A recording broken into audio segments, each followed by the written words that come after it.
Bharatiya Janata party हिंदुओं के लिए ही है, किसी भी अल्पसंख्यकों और किसी और के लिए नहीं। भारतीय जनता पार्टी हिंदुओं के लिए ही है और हिंदुओं के लिए ही काम करेगी।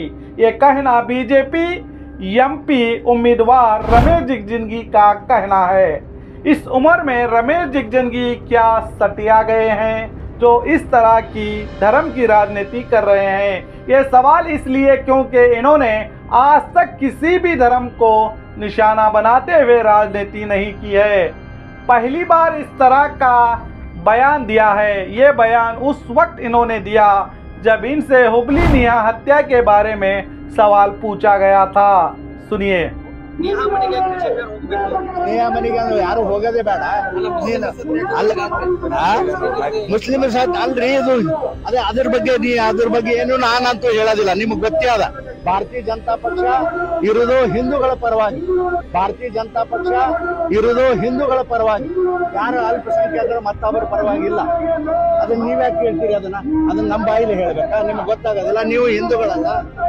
ದಯವಿಟ್ಟು ಆ ರೀತಿ ಮಾಡಬೇಡ್ರಿ। ಆದ್ರೆ ಭಾರತೀಯ जनता पक्ष इरुವುದು ಹಿಂದೂಗಳ ಪರವಾಗಿ, ಆದ್ರೆ ಭಾರತೀಯ जनता पक्ष इरुವುದು ಹಿಂದೂಗಳ ಪರವಾಗಿ भारतीय जनता पक्ष ಕೆಲಸ ಮಾಡುತ್ತೆ। तो सुना आपने। अब इससे पहले इन्होंने नॉमिनेशन के वक्त क्या कहा था ये भी सुन लीजिए। ನಾನು ಒಂದು ದಿನನೂ ಕೂಡ ನಾ ಜಾತಿ ಮಾಡಲಿಲ್ಲ, ಯಾವ ಜಾತಿಗೂ ಕೂಡ ನಾನು ವಿರೋಧಿ ಅಲ್ಲ।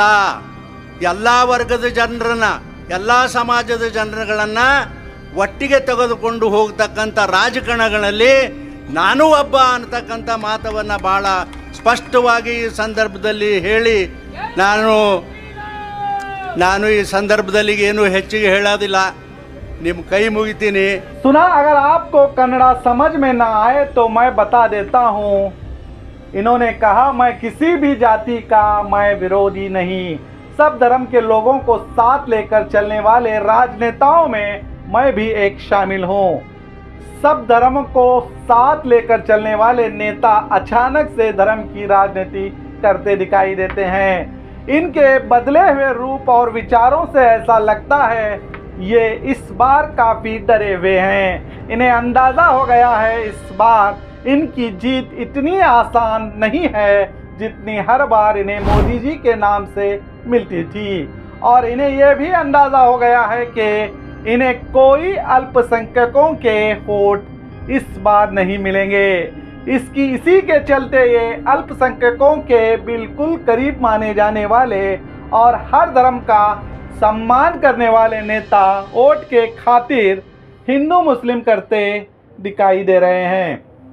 क्या इसकी वजह चुनाव प्रचार के दौरान बसनगौड़ा पाटिल की सोबत का नतीजा भी हो सकता है, जो हर प्रचार सभा और रैलियों में इनके साथ नजर आ रहे हैं। जिस तरह 2014 से पहले अपने आप को हिंदू हुली कहलाने वाले नेता बसनगौड़ा पाटिल भी अल्पसंख्यकों के बिल्कुल करीबी माने जाते थे, मगर सत्ता हासिल करने के लिए जिस तरह इन्होंने भी अपने फायदे के लिए रंग बदला, इसी तरह अब जिगजिंगी ने भी रंग बदला है। अब वक्त ही बताएगा जिगजिंगी के बदले हुए रूप से। और बीजेपी पार्टी के सिद्धांत जो इन्होंने बताए हैं, ये पार्टी सिर्फ हिंदुओं के लिए ही है। इस बात से इन्हें कितना फायदा होता है, क्या जनता इस बार फिर से इन्हें जीत दिलाएगी, देखते हैं। जो बीजेपी पार्टी सबका साथ सबका विकास कहलाने वाली पार्टी के नेता ही अब खुद कबूल रहे हैं बीजेपी पार्टी सिर्फ हिंदुओं के लिए है। अगर हिंदुओं के लिए है तो मेरा एक सवाल है, इन 10 साल में इस पार्टी ने हिंदुओं के लिए, हिंदू नौजवानों के लिए क्या किया? अगर आपके पास इसका जवाब है तो नीचे कमेंट बॉक्स में कमेंट करके बताइए। मगर ये नेता क्यों नहीं बताते? क्या सिर्फ मंदिर मस्जिद करने से पेट भरेगा, नौकरियां मिलेंगी, बेरोजगारी खत्म होगी, महंगाई कम होगी? ये सबको सोचना चाहिए। जबकि एक पार्टी को एक धर्म से जोड़ना भी गलत है, संविधान के विरोध है। ये लोकतंत्र देश है, ये नेता बार बार इसे भूल जाते हैं। अब चलते हैं कांग्रेस के उम्मीदवार राजू आलगुर के तरफ। तो इनकी भी जीत का रास्ता आसान दिखाई नहीं दे रहा है। इन पर भी आरोप लगाए जा रहे हैं। रिपब्लिक पार्टी ऑफ इंडिया के लोकसभा उम्मीदवार और दलित लीडर जितेंद्र कांबळे ने एक प्रेस मीट के जरिए एक गंभीर आरोप राजू आलगूर पर और बबलेश्वर नेता पर लगाया है कि इन दोनों ने विधानसभा चुनाव में हमीद मुशर्रफ का साथ ना देकर बच्चनगौड़ा पाटिल का साथ दिया है, जिसके कारण से हमीद मुशर्रफ की हार हुई है। आरोप बड़ा लगाया है। ಈ ಮೊನ್ನೆ ನಡೆದ ಈ ವಿಧಾನಸಭಾ ಚುನಾವಣೆಯಲ್ಲಿ ಈ ಕಾಂಗ್ರೆಸ್ಸಿನ ಅಧ್ಯಕ್ಷರಾದ ಈಗಿನ ಲೋಕಸಭಾ ಅಭ್ಯರ್ಥಿಯು ನಿಜವಾಗಿ ಅವರು ಈ ಚುನಾವಣೆಯನ್ನು ಅಲ್ಪಸಂಖ್ಯಾತರ ಪರವಾಗಿ ಮಾಡಬೇಕಾಗಿತ್ತು ಅಂದ್ರೆ ಅಲ್ಪಸಂಖ್ಯಾತರಿಗೆ ಸಿಕ್ಕೋದು ಬಿಜಾಪುರದಾಗ ಒಂದೇ ಟಿಕೆಟ್ ಕಾಂಗ್ರೆಸ್ಸಿಂದ। ರಾಜು ಆಲ್ಗೂರ್ ಅವರು ಹಮೀದ್ ಮುಶ್ರೀಫ್ ಅವರು ಎಲೆಕ್ಷನ್ ಮಾಡಿದಾರೆ ಅಂದ್ರೆ ಹಮೀದ್ ಮುಶ್ರೀಫ್ ಬೀಳ್ತಿದ್ರ। ಬಬಲೇಶ್ವರ ಮತಕ್ಷೇತ್ರದಾಗ ಬಿಜಾಪುರ ಬಿಜೆಪಿ ಕ್ಯಾಂಡಿಡೇಟ್ ಕಾಂಗ್ರೆಸ್ ಮಾಡ್ತದೆ, ಬಬಲೇಶ್ವರ ಕ್ಷೇತ್ರದ ಕಾಂಗ್ರೆಸ್ ಕ್ಯಾಂಡಿಡೇಟ್ ಬಿಜಾಪುರದಾಗ ಬಿಜೆಪಿ ಮಾಡ್ತಾರೆ। ಇಟ್ಟು ಹೊಂದಾಣಿಕೆ ಇದ್ದವರು ಮತ್ತು ನಮ್ಮ ದೇಶಕ್ಕೆ ಅವರು ಮಾರ್ತಾರ, ಇವರು ಮಾರ್ಕೋತಾರ ಅಂತ ಹೇಳ್ಕೊ ತಿರುಗಾಡ್ತಾರ, ಮತ್ತು ಅವರಿಗೆ ಎಟ್ಟು ಪಾಲೋದು ಇವರಿಗೆ ಎಟ್ಟು ಪಾಲೋದು ಗೊತ್ತಿಲ್ಲ।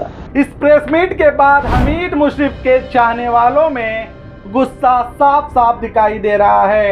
अब जो कांग्रेस उम्मीदवार जीतने की कतार में था, अब उसकी भी जीत डगमगा रही है। अब बताया जा रहा है राजू आलगूर की जीत हमीद मुशर्रफ के हाथ में है, मगर मुशर्रफ ने अपने चाहने वालों को समझाने में कामयाब होंगे तो राजू आलगूर जीत की तरफ बढ़ सकते हैं, वरना वो जीत तक पहुंच नहीं पाएंगे, ये जानकारों का कहना है। जितेंद्र कांबळे के इतने बड़े आरोप पर अब तक ना ही एमबी पाटिल ने और ना ही राजू आलगूर ने मीडिया के जरिए अपनी सफाई जनता को अब तक तो नहीं दी है, जिस कारण से राजू आलगूर को नुकसान उठाना पड़ सकता है। अब देखते हैं ये सियासत आगे क्या क्या रंग दिखाती है और जनता किसे अपना उम्मीदवार चुनती है। तो देखते रहिए आपका अपना बी न्यूज़ नेशन, हक की आवाज़। मैं हूँ शकील अहमद बागमारे।